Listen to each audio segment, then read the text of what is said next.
සුබ දවසක් කියලා ප්‍රාර්ථනා කරනවා හැමෝටම. අදත් ගොඩක් ආදරෙන් පිළිගන්නවා ඒෂියන් කිචන් YouTube channel එකට. ඉතින් ඔන්න අද මම හදන්නේ රසම රස කොරියන් කෑමක්. මේක කොරියාවේ ගොඩාක් ජනප්‍රිය පැන්කේක් එකක්. විශේෂයෙන්ම සීතල කාලේට කොරියාවේ හැම වීදියක් ගානම තියෙන කෑම කඩවලින් මේවා අනිවාර්යයෙන්ම මිලදී ගන්න තියෙනවා. හොට්ටොක් කියලා තමයි කොරියානුවන් මේ රසවත් පැන්කේක් එක හඳුන්වන්නේ. ඇත්තටම මේක ගොඩක් රස පැන්කේක් එකක්. අපිට ගෙදරදී වුණත් ගොඩක් පහසුවෙන් අපිට මේක හදා ගන්නත් පුළුවන්. ඒ වගේම මේ පැන්කේක් එක හදා ගන්න අපිට ගොඩක් අමුද්‍රව්‍ය ඕනේ වෙන්නේ නැහැ. ඉතින් අද අපි බලමු මේ රසවත් පැන්කේක් එක කොහොමද හදා ගන්න කියලා.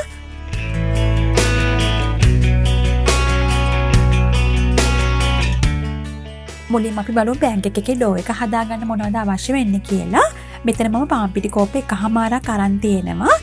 ඒ වගේම ෆ්‍රෙෂ් මිල්ක් එකේ මිලිලීටර් 200ක් අරන් තියෙනවා. ඉතින් ඔයාලම ෆ්‍රෙෂ් මිල්ක් නැත්නම් කිරි පිටි අරගෙන මිලිලීටර් 200ක් වෙනකල් උණු වතුර දාලා හදා ගන්න.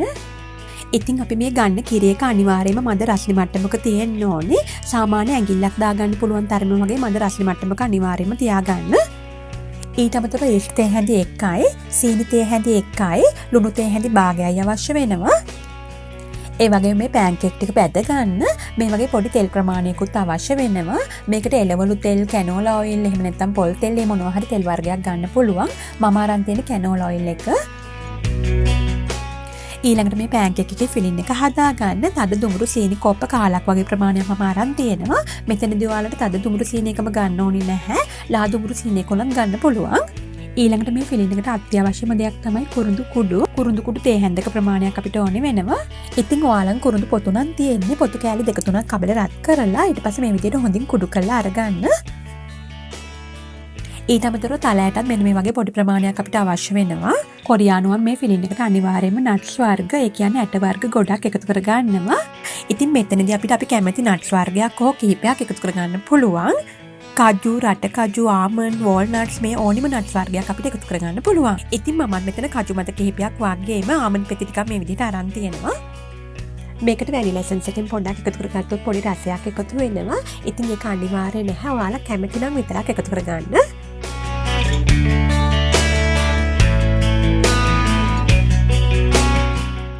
ඊට පස්සේ අපි මුලින්ම කරන්න ඕනේ මේ වගේ ලොකු බෝල් එකක් අරගෙන ඒකට ඊස්ට් ටික, සීනි ටික, ඒ වගේම මද රස්නේ අපි අරන් තියෙන කිරි එකෙන් භාගයක් වගේ ප්‍රමාණයක් මේකට දාගන්න ඕනේ.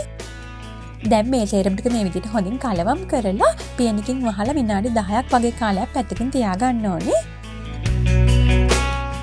ඉතින් මේ බලන්න අපේ ඊස්ට් එක විනාඩි 10කට පස්සේ හොඳින් පෙළ පිපිලා මේ විදිහට උඩට පිම්බිලා තියෙනවා අපිට බලා ගන්න පුළුවන්. අපි ගන්න ඊස්ට් එක හොඳ ඇක්ටිව් මට්ටමක තියෙන හොඳ ඊස්ට් එකක්ද කියලා බලා ගන්න තමයි අපි මුලින්ම මේ විදිහට කරන්නේ. දැන් මේ ඊස්ට් එකට මම අරන් තියෙන පාන් පිටි ටික සේරම මේ විදිහට දාගන්නවා. ඊට පස්සේ ලුණු තේ හැඳි භාගෙත් එකතු කරගෙන මේ වගේ ස්පැචුලා එකකින් හරි හැන්දකින් හරි හොඳට මේ ටික හොඳින් කලවම් කර ගන්න ඕනේ. ඉතින් මේ විදිහට අපි අරන් තියෙන කිරි ටික සේරම මේ මිශ්‍රණයට එකතු කර ගන්න ගමන් අතින් දැන් හොඳින් අනා ගන්න. අතේ මේ විදිහට හොඳින් තෙල් ටිකක් ගාගෙන විනාඩි 3-4ක් වගේ කාලයක් මේ පිටියක හොඳින් අනා ගන්න. තද නැතිව සාමාන්‍ය මේ වගේ දියාරු පිටි මිශ්‍රණයක් විදිහට තමයි මේක තියෙන්න ඕනේ. ඒ නිසා දිය වැඩි වුණා කියලා පාන් පිටි එකතු කරගන්න යන්න එපා.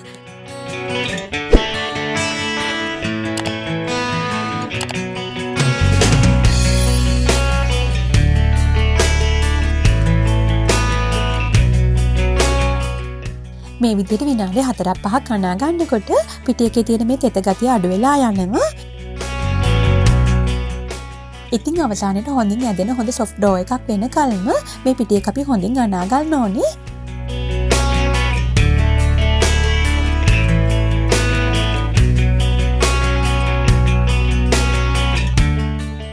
දැන් මේ විදිහට හදාගත්ත පිටි බෝලේ වේලෙන එක වළක්වන්න මේ විදිහට තෙල් ටිකක් මතු පිටින් ගාලා හොඳින් කවර් කරලා පැයක් වගේ කාලයක් පැත්තකින් තියන්න ඕනේ. අඩුම පැයක වගේ කාලයක් තියාගන්න. එහෙම නැත්නම් පැය 2-3ක් උනත් තියාගන්න පුළුවන් නම් ගොඩක් හොඳයි.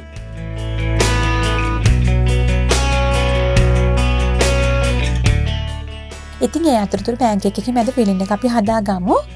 මුලින්ම මේ වගේ පොඩි බෝල් එකක් අරගෙන සීනි ටික මම ඒකට දාගන්නවා. ඊට පස්සේ කුරුඳු කුඩු ටිකක් දාගන්නවා. දැන් තලයට ටිකක් දාගන්නවා. ඊට පස්සේ මේ ටික හොඳින් කලවම් කරලා මේ විදිහට පැත්තකින් තියලා අපි මේකට දාගන්න නට්ස් ටික හොඳින් කුඩු කර ගන්න ඕනේ.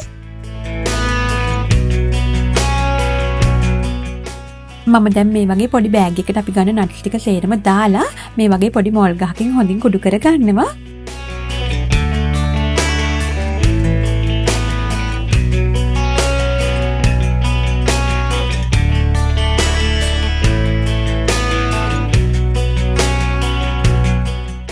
මෙන්න මේ ගානට වගේ එනකල් කුඩු කර ගන්න.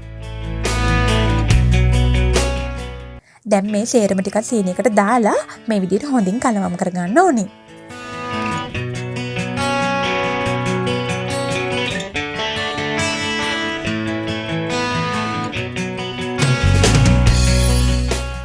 මම අද මේ පිටියක පැයක් වගේ කාලයක් පිපෙන්න තියලා තමයි අරගත්තේ. නමුත් පැය 2ක් 3ක් වගේ කාලයක් තියාගන්න පුළුවන් නම් තවත් හොඳයි. මේ බලන්න පැයකින් උනොත් ගොඩක් හොඳට පිපිලා තියෙනවා අපිට බලා ගන්න පුළුවන්. මෙන්න මේ වගේ හොඳින් ඇදෙන මට්ටමක පිටියක තියෙන්න ඕනේ.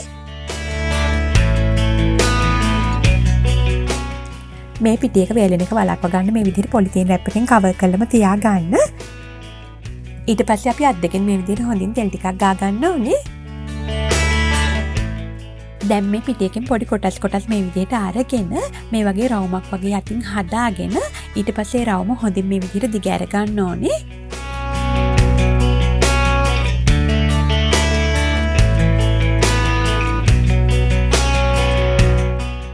දැන් මේ විදිහට හොඳින් දිග ඇරගත්ත රවුම මැදට අපි කලින් හදාගත්ත මිශ්‍රණයෙන් තේ හැන්දක වගේ ප්‍රමාණයක් මෙන්න මේ විදිහට තියා ගන්න ඕනේ. ඊට පස්සේ මේ වගේ දෙපැත්තේ දාර දෙකෙන් අල්ලගෙන මේක හොඳින් සීල් කරගන්න ගමන් මෙන්න මේ වගේ ලස්සන රවුම් හැඩයට අපි මේක හදා ගන්න ඕනේ.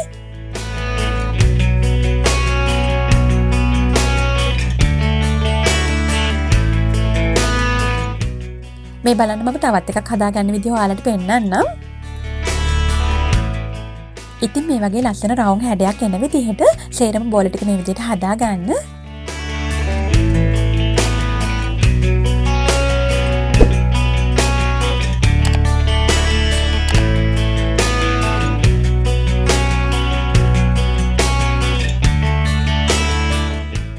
ඊට පස්සේ ලිපේ ගින්දර මෙන්න මේ වගේ ගොඩාක් අඩු මට්ටමේ තියාගෙන මේ වගේ පෑන් එකක් ලිපේ තියලා පෑන් එකේ අඩිය වැහෙන ප්‍රමාණයට වෙනකල් විතරක් මේ විදිහට තෙල් දා ගන්න ඕනේ. තෙල් ඕනට වඩා වැඩි ප්‍රමාණයක් දා ගන්න යන්න එපා. මේ වගේ පෑන් එකේ අඩිය වැහෙන ප්‍රමාණයට විතරයි අපි මේකට තෙල් දා ගන්න ඕනේ.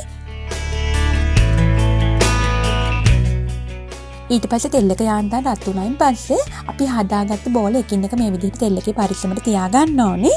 ඉතින් මේ වෙලාවේ අපි හදාගත්ත බෝල ටික සේරම තෙල් එකට දාගන්න එපා. බෝල දෙකක් වගේ ප්‍රමාණයක් තෙල් එකට මුලින්ම දාගන්න. ඊට පස්සේ මේ විදිහට විනාඩි 1මාරක් දෙකක් වගේ කාලයක් තෙල් එකේ හොඳින් බැදෙන්න දෙන්න. දැන් විනාඩි 2කින් වගේ පස්සේ මේ බෝල එකින් එක මේ විදිහට අනිත් පැත්ත හරව ගන්න ඕනේ. මේ විදිහට එක බෝලේ අනිත් පැත්ත හරව ගන්න ගමන් මේ වගේ ස්පැචුලා එකකින් හරි එහෙම නැත්නම් හැන්දකින් හරි බෝලේ මතු පිටින් තියලා මෙන්න මේ විදිහට හොඳින් තද කරන්න ඕනේ. මේ වෙලාවේ මේ පැන්කේක් එක හොඳ ස්පොන්ජ් එකක් වගේ තමයි අපිට දැනෙන්නේ.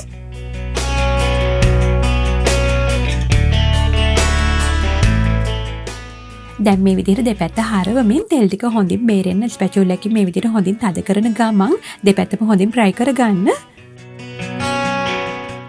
විනාඩි 2ක් 3ක් වගේ කාලයක් මේ විදිහට හොඳින් ෆ්‍රයි කරගන්න.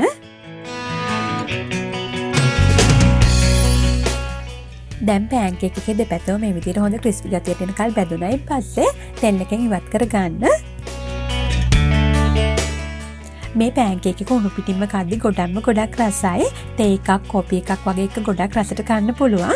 නමුත් ෆ්‍රිජ් එකේ වගේ දාලා තියලා පස්සේ කනවා නම් කන්න කලින් නැවතත් පොඩ්ඩක් ෆ්‍රයි කරලා අරගන්න.